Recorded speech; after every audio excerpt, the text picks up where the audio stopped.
Rottweiler লালন পালন করার জন্য যারা চিন্তা ভাবনা করতেছেন তারা অবশ্যই আমার ভিডিওগুলো দেখবেন।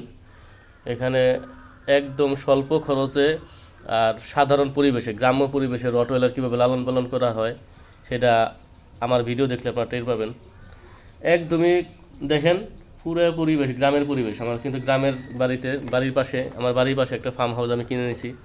তো সেই ফার্ম হাউসে আমি এই দুইটা কুকুর আমি আনছি রাখার জন্য, গার্ড গার্ড দেওয়ার জন্য। তো গার্ড দেওয়ার জন্য আমি প্রথমে একটা কুকুরই আনছিলাম। প্রথমে যে এটা ছেলেটাকে আনছিলাম, রাইনো রাইনো, এই মেলটাকে আমি প্রথমে আনছিলাম গার্ড দেওয়ার জন্য। তো পরবর্তীতে এর সাথে একটা যে ফিমেল আনছি, একটা মেল একটা ফিমেল। তো এদেরকে আনার উদ্দেশ্য হচ্ছে, চিন্তা করছি যে যেহেতু আনছি গার্ড দেওয়ার জন্য, এরা একসাথে থাকলে, একটা মেল আর একটা ফিমেল একসাথে থাকলে ওদের মন মানসিকতা ভালো থাকে, প্লেফুল থাকে। আর পাশাপাশি বাচ্চা টাচ্চা করলে পরবর্তীতে বাচ্চা টাচ্চা সেল করবো, এই উদ্দেশ্যে আর কি দুইটা কুকুর রাখা।